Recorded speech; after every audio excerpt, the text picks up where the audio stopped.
అధికారంలోకి వచ్చి 4 నెలలు అవుతున్నా బడ్జెట్ ప్రవేశపెట్టలేకపోతున్నారంటూ కూటమికి ప్రభుత్వంపై మాజీ సీఎం జగన్మోహన్ రెడ్డి మండిపడ్డారు. తాడేపల్లిలోని క్యాంపు కార్యాలయంలో గురువారం ఆయన ఉమ్మడి పశ్చిమ గోదావరి జిల్లా పార్టీ నేతలతో సమావేశమయ్యారు. తాజా రాజకీయ పరిణామాలపై చర్చించారు. మన 5 సంవత్సరాలలో ఎక్కడా కూడా తప్పు చేయాల, ప్రజలకు చెప్పిన ప్రతి మాట నెరవేర్చడం. మేనిఫెస్టో అన్నది మామూలుగా రాజకీయ నాయకులకు మేనిఫెస్టో ఇస్తారు, ఎన్నికలు అయిపోయిన తర్వాత దాన్ని చెత్తబుట్టలో వేసే పరిస్థితి నుంచి మేనిఫెస్టో అన్నది ఒక డెఫినిషన్ ఇచ్చి, మేనిఫెస్టో అన్నది నిజంగా ఒక బైబిల్ అని, ఒక ఖురాన్ అని, ఒక భగవద్గీత అని ఒక డెఫినిషన్ దానికి ఇచ్చి మొట్టమొదటి రోజు నుంచి కూడా కారణాలు చెప్పకుండా, కారణాలు వెతుక్కోకుండా, కారణాలు చెప్పాల్సి వస్తే కనుక మన ప్రభుత్వంలో మనకున్న కష్టాలు బహుశా ఎక్కడా ఎప్పుడు చూసిండం, ఎప్పుడు చూడని కోవిడ్ లాంటి సమస్యలను కూడా ఎదుర్కొన్నాం. అది కూడా 2 ఏళ్ళు, అది కూడా 2 సంవత్సరాలు కోవిడ్ లాంటి సమస్యలు ఎదుర్కొన్నాం. కానీ ఎప్పుడు కూడా ఒకటే చెప్పా, మనల్ని ప్రజలు ఓటేశారు, మనం ఎన్నికలప్పుడు ఈ మేనిఫెస్టో రిలీజ్ చేసినాం, మనం ఇచ్చిన మాట మరో 30 సంవత్సరాల పాటు మన బాటను నిర్దేశిస్తుంది అని చెప్పి. అని ఎప్పుడు కంప్లైంట్ అనేది ఎక్కడ చేయాల, పలానోడు అది చేశాడు, పలానోడు ఇది చేశాడు అని చెప్పి ఎప్పుడు కారణాలు వెతుక్కోలే, పలానా సమస్యలు ఉన్నాయని చెప్పి ఏ పొద్దు కారణం చెప్పాల. ఎప్పుడు కూడా ముఖాన ఎప్పుడు చిక్కటి చిరునవ్వే చూపించాం. ఆ చిక్కటి చిరునవ్వుల మధ్య ప్రజలకు మేనిఫెస్టోలో చెప్పిన ప్రతి హామీని కూడా ఇంతవరకు రాష్ట్ర చరిత్రలో ఎప్పుడు జరగలేదేమో, బడ్జెట్ కన్నా ముందే బడ్జెట్ ప్రవేశపెట్టేటప్పుడే ఒక క్యాలెండర్ రిలీజ్ చేసి, ఆ క్యాలెండర్లో ఇదిగో ఈ నెల ఈ పథకం ఇస్తాం, ఇదిగో ఈ నెల ఈ పథకం ఇస్తాం, ఇదిగో ఈ నెల ఈ పథకం ఇస్తామని చెప్పి పథకాలన్నీ సంవత్సరం పొడుగునా ఏ పథకం ఏ నెలలో ఇస్తామని చెప్పడమే కాకుండా ఆ నెలలో బటన్లు నొక్కి నేరుగా పథకాలు ఇచ్చిన పరిస్థితి బహుశా దేశ చరిత్రలో ఎప్పుడు జరిగింది. అటువంటి పాలన మనం ఇచ్చాం. ఈరోజు చూస్తే చంద్రబాబు నాయుడు బడ్జెట్ కూడా ప్రవేశపెట్టల. మొట్టమొదటిసారి చూస్తూ ఉన్నాం రాష్ట్రంలో, తొలిసారిగా ఎప్పుడు దేశ చరిత్రలో జరగల, రాష్ట్ర చరిత్రలో ఎప్పుడు చూడల, రెగ్యులర్ బడ్జెట్ ప్రవేశపెట్టల ఇంతవరకు రాష్ట్రంలో. ఇప్పటికి కూడా రాష్ట్రంలో only vote on account budget, ఇప్పటికి కూడా రాష్ట్రంలో vote on account budget.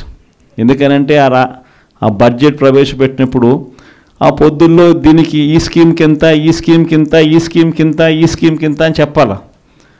Chandrababu Naidu అనే వ్యక్తి కన్నా ఈ స్కీమ్కి ఇంత, ఈ స్కీమ్కి ఇంత, ఈ స్కీమ్కి ఇంత అని కానీ చెప్పకపోతే ప్రజలు చంద్రబాబు నాయుడును కొడతారేమో, తిడతారేమో అని భయపడి ఏకంగా బడ్జెటే చంద్రబాబు నాయుడు పెట్టని పరిస్థితి ఈరోజు రాష్ట్రంలో చూస్తూ ఉన్నాం. మనమేమో మన ప్రభుత్వంలో ఏకంగా ముందే క్యాలెండర్ ఇచ్చి ఈ నెల ఈ పథకం, ఈ నెల ఈ పథకం, ఈ నెల ఈ పథకం అని చెప్పి మరీ ఇంప్లిమెంట్ చేసిన పరిస్థితి మందైతే. జగన్ ఏమో పలావ్ పెట్టినాడు, చంద్రబాబు నాయుడు ఏమో బిర్యానీ పెడతానన్నాడు.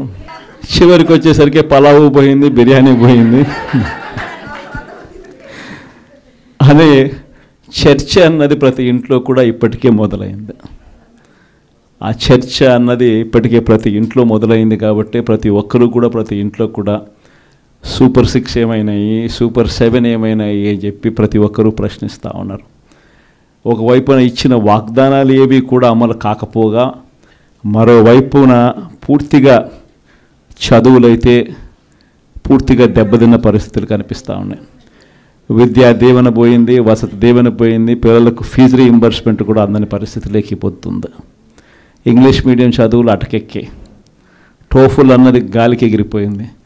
గోరుముద్ద అన్నది రోజుకొక మెనూతో పెట్టే పరిస్థితి నుంచి ఈరోజు అలాంటి గోరుముద్ద అనే కార్యక్రమం కూడా నీరుగార్చే పరిస్థితి లేకపోయింది.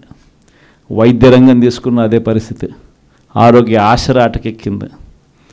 అన్ని వైద్య రంగంలో కూడా అదే మాదిరిగానే జరుగుతూ ఉన్నాం. వ్యవసాయం నేను చెప్పాల్సిన పనుల, పెట్టుబడి సహాయం దేవుడు ఎరుగు, ఉచిత ఇన్సూరెన్స్ ఎగిరిపోయింది, పెట్టుబడి సహాయం పోయింది, ఈ క్రాప్ కూడా సరిగ్గా చేయలేని పరిస్థితులు కనిపిస్తూ ఉన్నాయి. ఆర్బీకేలు అప్పుడే అటకెక్కేసి ప్రతి రంగంలోనూ కూడా మన హయాంలో డోర్ డెలివరీ జరిగే పథకాలు ఈరోజు డోర్ డెలివరీ అన్నది గాలికి ఎగిరిపోయింది. ఈరోజు తెలుగుదేశం పార్టీ కార్యకర్తలు ఇళ్లకు ఈరోజు అధికారులు పోయి అక్కడి నుంచి పంపిణీ చేస్తూ ఉండరు. ప్రజలు అక్కడికి పోవాలి, 2 నెలలు అక్కడికి పోకపోతే కనుక కట్. ఇప్పటికే 1,00,000 పెన్షన్ ఇప్పటికే కటింగ్ అయిపోయినాయి. ప్రతి అడుగులోనూ కూడా ఇదే జరుగుతూ ఉంది. కరప్షన్ గురించి నేను చెప్పాల్సిన పనుల మీ అందరికీ తెలిసిన విషయమే. ఇసుక అయితే మన హయాంలో ఇసుక రేటు ఉన్న రేటు కన్నా ఇప్పుడు ఇంకా ఇసుక ఎక్కువ రేటు అమ్ముతున్నారు. కనీసం అప్పుడన్నా గవర్నమెంట్ కన్నా ఆదాయం వస్తాను నేను. ఇప్పుడు గవర్నమెంట్కి ఆదాయం రాకపోగా ఉచిత ఇసుక అంటున్నారు. గవర్నమెంట్కి ఆదాయం రాకపోగా మనం అమ్మిన రేటు కన్నా ఇంకా ఎక్కువ రేటుకి ఈరోజు ఇసుక ఈరోజు అమ్ముతా ఉన్న పరిస్థితులు. స్టాక్ పాయింట్లలో ఇసుకే కనపడకుండా పోతా ఉంది. మద్యం పరిస్థితి అంటే మనమేమో మద్యం తక్కువ తాగాలి, ప్రజలు బాగుపడాలి, వాల్యూమ్స్ తగ్గాలి అని మనం తాపత్రయపడితే వీళ్ళేమో గవర్నమెంట్కి వచ్చే ఆదాయం రాకపోయినా నష్టం లేదని తగ్గించి లిక్కర్ వాల్యూమ్స్ పెరగడం వల్ల వచ్చే లాభం ఏంది? చంద్రబాబు నాయుడుకు వాల్యూమ్స్ పెరగడం వల్ల డిస్టిలరీస్ డబ్బులు బాగిస్తారు. ఇది జరిగేది. ప్రతిదీ స్కామే. ప్రతి నియోజకవర్గంలో ఈరోజు క్లబ్బులు ఎక్కడ పడితే అక్కడ క్లబ్బులు కనపడతా ఉన్నాయి. మట్కా, జూదం క్లబ్బులు అన్నీ జరుగుతూ ఉన్నాయి. పోలీస్ స్టేషన్కి పోయి ఎవరైనా కేసు పెడితే రివర్స్ దొంగ కేసులు మన మీద పెడతా ఉన్నారు. ప్రతి వ్యవస్థ కూడా ఇదే మాదిరిగా దిగజారిపోయిన పరిస్థితి కేవలం ఈ 4 నెలల కాలంలోనే కనిపిస్తూ ఉన్నాం. ప్రజల తరపున మనం ఉద్యమించాలా, ప్రజల కష్టాల్లో మనం భాగస్వాములం కావాలా. కాబట్టి మీ అందరికీ నేను ఒకటే చెప్తాను, ధైర్యంగా ఉండండి. అందరం కలిసికట్టుగా పోరాడదాం, అందరం కలిసికట్టుగా ఉద్యమిస్తాం.